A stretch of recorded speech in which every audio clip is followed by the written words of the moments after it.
law in the same university, and also PhD, completing the programs in 1993 and 2008 respectively. The question may be, why Jos? With utmost respect, Your Excellency, Jos is considered as a university that offers a temperate weather, even in Nigeria. So we had that temperate experience, that instead of going out to study, just remain in Jos and feel you are in the UK.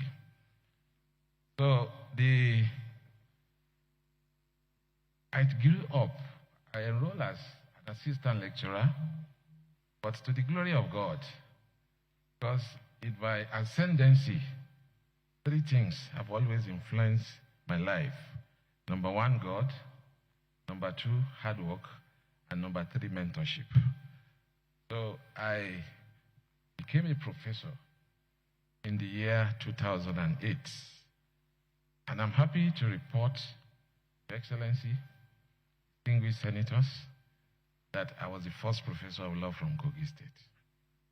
Not just the first professor of law from Kogi State, I was also the first professor SAN in Kogi State, despite the harvest of senior advocates of Nigeria in Kogi State.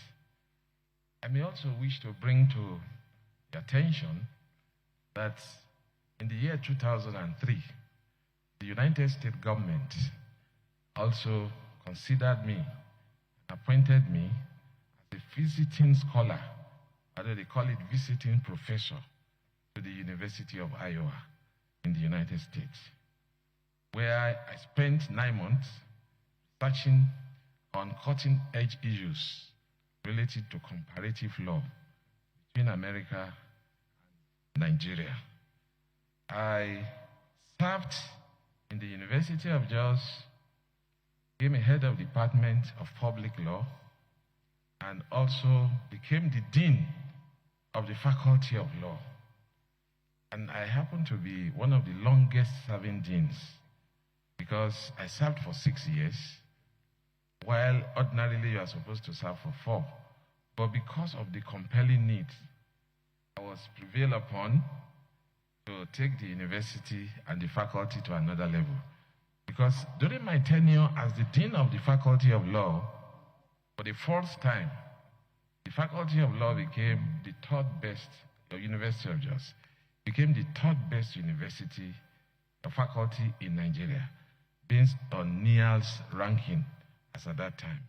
In addition to that, I was able to also work on proposals that led to a grant of $150,000 from the Carnegie Corporation of the US. And that was one of the major breakthroughs we had with Carnegie Corporation, leading to the establishment of an ICT, online legal research for lawyers, in the Faculty of Law, University of Jos. And that was the very first, not only in Nigeria, but in the whole of West Africa.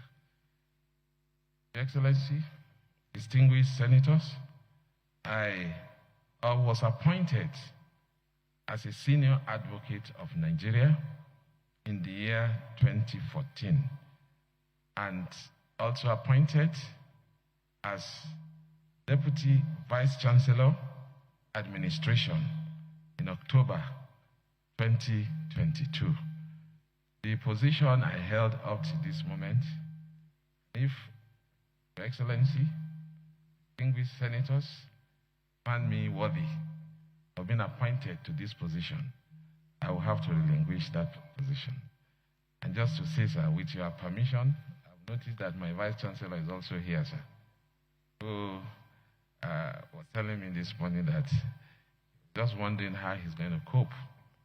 But this is a higher responsibility. I also was appointed as the Pro-Chancellor and Chairman of Council of Joseph Ayo Babalola University. The mission was to grow the university to become an Ivy institution that will be one of the best in Nigeria. That goal is being achieved. Your Excellency, professional experience, My legal career has been marked by substantial contribution to various facets of law. And I'm a member of the Nigerian Bar Association, International Bar Association, National Association of Law Teachers, and several others. I can see with respect that my CV speak to some of these points. More importantly, sir, I also want to report that I have also been part of the Parliament of Nigeria, the National Assembly. And I have participated severally in some of the very, very important institutional building policies, seminars organized by the National Assembly. Some of which, number one, I was a consultant to the 8th House of Representatives, and I was among those that tinkered and brought experts from all over the world to come and debate the very vociferous petroleum industry bill that had become a cankerworm that no successive parliament could deal with until we bifurcated and make the necessary recommendations. I was also privileged, Your Excellency, distinguished senators, to present the keynote address of the 8th House of Representatives during their second-year anniversary on the topic that is titled The Appraisal of Legislative Agenda of the 8th House of Representatives. And just to also say, with due respect, that there used to be an initiative of the National Assembly. They called them the initiatives. They had a dean. I had also presented a paper sometime in 2008 on politics and governance, the challenge of electoral reform.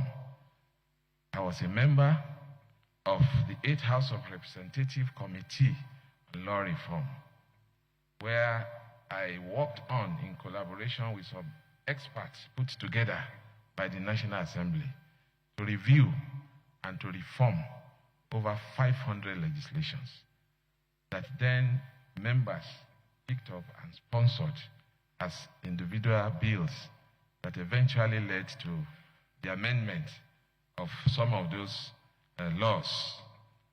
I have also assisted in the harmonization of the 2018 Electoral Act under the auspices of NILS, now NIADS, where we try to harmonize the position of Senate as well as the House of Representatives.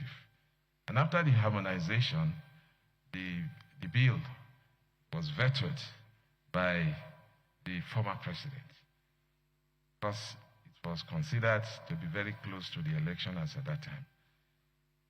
Your Excellency, for now, that is the brief about who am I. We have further details in my CV.